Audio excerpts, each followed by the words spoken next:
नमस्कार. आधीच्या व्हिडिओमध्ये तुम्ही एक थिअरम बघितलाय. त्या थिअरममध्ये स्टेटमेंट असं होतं की एक्स या व्हेरिएबलमधली इंटिग्रेशन आपल्याला सॉल्व्ह करायची असतील तर आपण ती सिम्प्लिफाय करण्यासाठी सबस्टिट्यूशनने dt म्हणजे t ह्या व्हेरिएबलमध्ये कन्वर्ट करू शकतो आणि सॉल्व्ह करू शकतो. तर अशा टाईपचे काही एक्झाम्पल्स बघूया. तर first example is integration of x⁹ sec square x⁻10 dx हा एवढा अँगल आहे. तर इथे सुटेबल व्हेरिएबलला आपल्याला सबस्टिट्यूट करायचे. टी हे व्हेरिएबल टी वाय के काय कुठलेही तुम्ही व्हेरिएबल घ्या. तर सपोज टी आपण घेतलं तर टी ह्या व्हेरिएबलमध्ये आपल्याला ते एक्सप्रेशन आणायचं असेल सिम्प्लिफाय होण्यासाठी तर dx ठेवून चालणार नाही. या dxचं पण काहीतरी आपल्याला dt मध्ये करावं लागतं. म्हणजे जे व्हेरिएबल घेतलंय त्याच्यात आपल्याला dxचं कन्व्हर्ट करावं लागतं.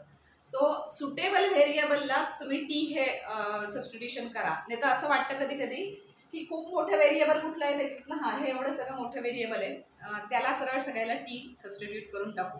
पण तिथे प्रॉब्लेम असा होता, सपोज आपण असं केलं समजा की सेक स्क्वेअर x⁻10 हा सगळा अँगल आहे त्याचा इज इक्वल टू टी असं जर आपण सगळ्याला सबस्टिट्यूट करायचं म्हटलं तर आपल्याला dt ची व्हॅल्यू लागते. dt ची व्हॅल्यू कशी येणार? या टीचं डेरिव्हेटिव्ह घेतल्यावर येणार आहे. या टीचं डेरिव्हेटिव्ह घ्यायचं झालं तर 2 सेक एक्स म्हणजे काय जो अँगल येतो x⁻10 into derivative of sec x वगैरे असं सगळं परत एवढं मोठं एक्सप्रेशन म्हणजे dt ची व्हॅल्यू आहे. आणि ह्या dt ची व्हॅल्यू इथे आपल्याला लिहावी लागणार आहे. काय असणार आहे ती? सो ती म्हणजे आधी ते एवढंच एक्सप्रेशन होतं, नंतर ते खूप मोठं आणखीन एक्सप्रेशन होईल, म्हणजे आणखीन कॉम्प्लिकेटेड होईल. इथे u into V rule apply करायचा नाही आपल्याला, म्हणून आपण सबस्टिट्यूशन घेतोय. तर ते सबस्टिट्यूशनने आणखीन ते कॉम्प्लिकेटेड नको होईल. त्यामुळे कोणाला सबस्टिट्यूट करायचं हे पण महत्त्वाचं आहे. सो इंटिग्रेशन बाय सबस्टिट्यूशनमध्ये कुठल्या व्हेरिएबलला सबस्टिट्यूट करायचं ह्याचा काही रूल असा नाही आहे. ते तुम्हाला बघून लक्षात येतं की कुठल्या व्हेरिएबलला आपण सबस्टिट्यूट केलं पाहिजे. कधी कधी एखाद्या छोट्याशा व्हेरिएबलला सबस्टिट्यूट करून पण सगळं कॅन्सल आउट होतं किंवा सगळं सिम्प्लिफाय होऊन जातं.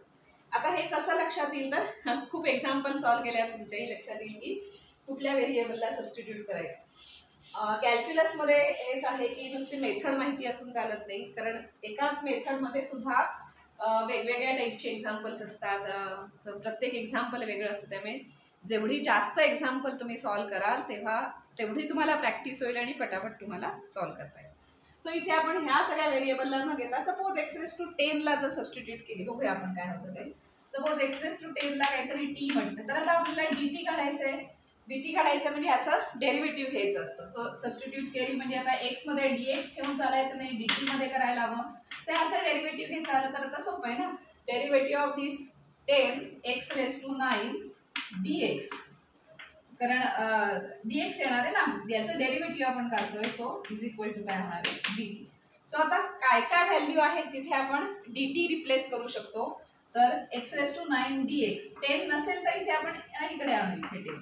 सो कारण कॉन्स्टंट कुठेही ऍडजस्ट होऊ शकतो. सो x⁻9 dx या सगळ्याला आपण dt/10 असं घेऊ शकतो आणि मग हे सोपं होऊन जाईल. इथे आपल्याला dx x⁻9 या सगळ्यासाठी मिळून एकच dt असं आपल्याला तिथे रिप्लेस करता येईल. dx ला रिप्लेस करायचंय आपल्याला. सो हे जे डेरिव्हेटिव्ह आहे ह्याचं जे डेरिव्हेटिव्ह घेतोय त्याच्याऐवजी आपल्याला dt आणायचं असतं. त्यामुळे कुठल्या व्हेरिएबलला सबस्टिट्यूट करायचं हे पण इम्पॉर्टंट आहे. ते व्हेरिएबल सुटेबल असलं पाहिजे ज्याने ते सिम्प्लिफाय व्हायला हवं इंटिग्रेशन.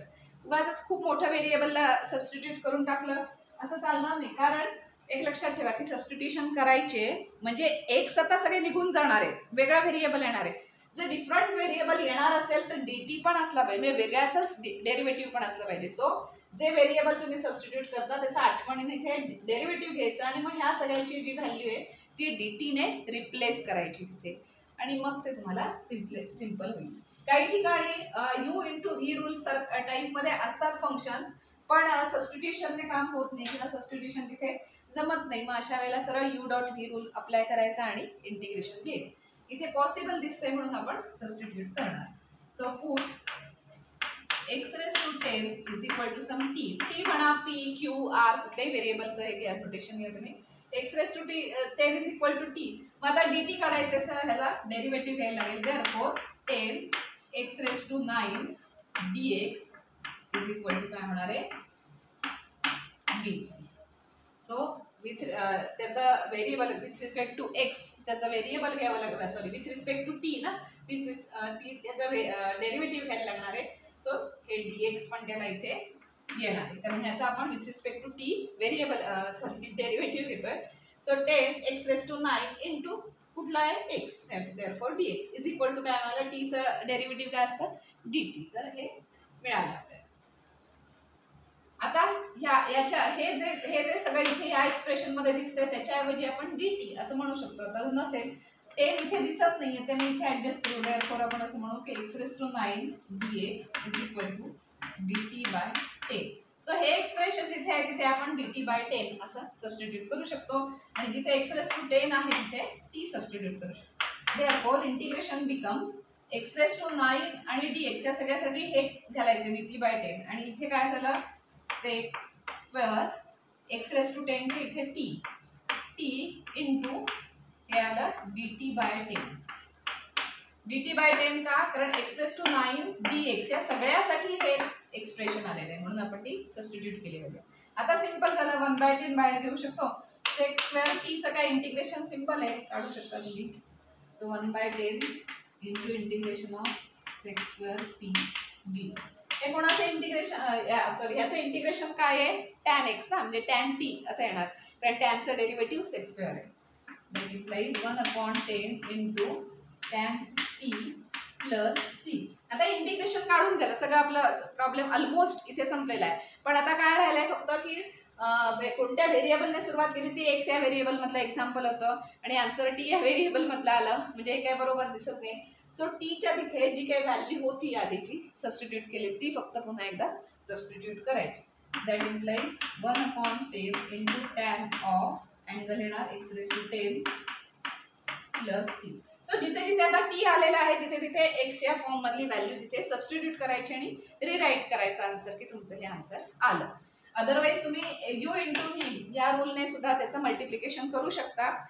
थोडंसं लेंदी होईल ते, पण सबस्टिट्यूशन जर पॉसिबल असेल तर ती सबस्टिट्यूशन केली तर सिम्प्लिफाय होऊन आपल्याला पटकन आन्सर त्याचं काढता येतं. हा या इंटिग्रेशन बाय सबस्टिट्यूशनचा एक फायदा आहे. त्यामुळे काही एक्झाम्पलमध्ये आपल्याला हे असं करणं पॉसिबल असतं. Next example is integration of 3 x into sin 2x dx. So दोन व्हेरिएबल आहेत म्हटलं तर u इंटू v रूल. हे एक व्हेरिएबल आहे 3 x आणि सेकंड आहे sin 2x. अशी दोन फंक्शन्स आहेत, त्यांचं इंटिग्रेशन काढायचंय. आता इथे इंटिग्रेशन बाय सबस्टिट्यूशन करायचं असेल तर आपल्याला कुठल्या व्हेरिएबलला म्हणजे कुठल्या फंक्शनला सबस्टिट्यूट करायचं, कुठलं सुटेबल फंक्शन आहे हे थोडंसं चेक करावं लागेल. sin 2x ला इथे जर आपण सबस्टिट्यूट केलं तर असं आलं पाहिजे की dxच्या ठिकाणी म्हणजे जेव्हा त्या सबस्टिट्यूशनचं डेरिव्हेटिव्ह घ्याल तर इथेच कुठेतरी इंटिग्रेशनमध्ये ती टर्म असेल तर ती रिप्लेस होऊन जाते लगेच. एक्स्ट्रा येत नाहीत, आहेत त्याच टर्म रिप्लेस होतात dx मध्ये dx या dt मध्ये. त्यामुळे अशा पद्धतीने शक्यतो सबस्टिट्यूशन करायचे.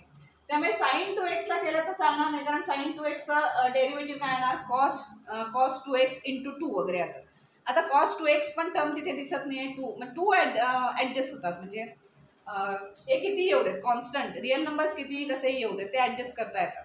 पण cos इथे प्रेझेंट राहिलं तर काय उपयोग नाही, कारण cos स्क्वेअर x इथे आहे आणि इथे अँगल x आहे आणि इथे अँगल 2x आहे. त्यामुळे हे अँगल पण या दोघांचे डिफरंट आहेत.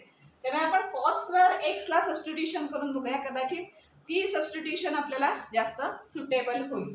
बघूया तर cos square x put cos square x is equal to t. आता विथ रिस्पेक्ट टू t आपल्याला डेरिव्हेटिव्ह दोन्ही ठिकाणचं घ्यायचं आहे. त्यामुळे ह्याचा डेरिव्हेटिव्ह काय येणार cos स्क्वेअर x चा derivative with respect to x असेल तर कसं घेतो आपण, आधी पहिल्यांदा x⁻n चा फॉर्म्युला घेतो, म्हणजे 2 cos x इंटू आता काय हे डिफरंट आहे चेन रूल प्रमाणे into derivative of cos x which is minus sin x. Minus आहे म्हणून आपण इथे ब्रॅकेट घातलेला आहे into dx because chain rule again हे विथ रिस्पेक्ट टू t आहे ना, कारण आपल्याला dx रिप्लेस करायचं आहे dt ने. त्यामुळे जी सबस्टिट्यूशन तुम्ही केली असाल त्याचा आठवणीने पुढच्या स्टेपला डेरिव्हेटिव्ह घेऊन ठेवायचं आणि मग ते डेरिव्हेटिव्ह काय रिप्लेस होतंय का बघायचं, which is equal to dt.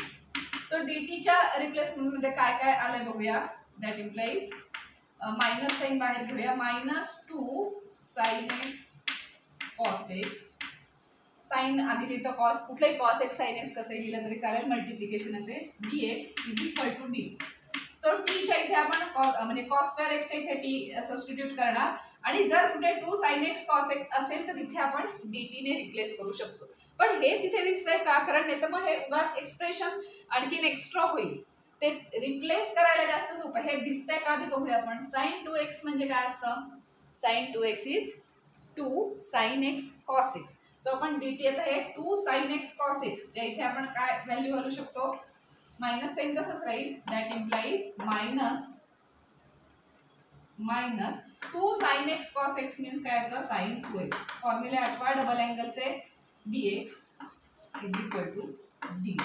So आता आपल्याला काय काय मिळालंय बघा. cos square x is equal to t जर आपण सबस्टिट्यूट केलं तर minus sin 2x dx is equal to dt आपण रिप्लेस करू शकतो. आता ते सिंपल झालं कारण sin 2x दिसतंय, dx दिसतंय, याच्याऐवजी आपण dt घालूया. मायनस साइन इथे बाहेर आणूया, ऍडजस्ट करूया. मायनस किंवा कॉन्स्टंट ऍडजस्ट करता येतं. So that implies integration becomes 3 raised to, substitution केल्यावर 3 raised to t झालं, because cos square is equal to d. आणि मायनस साइन आणूया, इथे बाहेर घेऊया आणि minus sign sin x 2x sin 2x dx सगळ्यासाठी काय येणार dt. तर एकदम सिंपल झालं बघा integration. Minus integration of 3 raised to t dt एवढंच आलं फक्त. म्हणजे जे काही ट्रिग्नोमेट्री होतं ते आता दिसत नाही, सॉल्व्ह करेपर्यंत तरी दिसत नाही. नंतर लास्ट स्टेजला पुन्हा आपण x मध्ये आणायचंच आहे त्याला.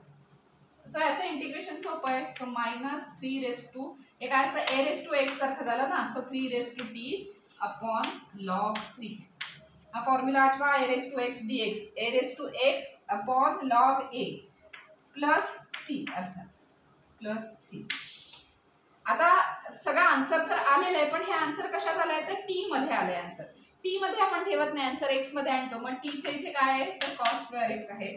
So that implies minus 3 raised to cos square x upon log 3 plus c हे तुमचं फायनल आन्सर असेल. त्यामुळे आधी टी मध्ये आन्सर काढायचं सॉल्व्ह करून आणि मग नंतर लास्ट स्टेजला फक्त ते पुन्हा एक्स मध्ये लिहायचं, बिकॉज एक्स ने सुरुवात केलेली इंटिग्रेशनची. त्यामुळे फायनल आन्सर पण एक्स मध्येच दिसलं पाहिजे.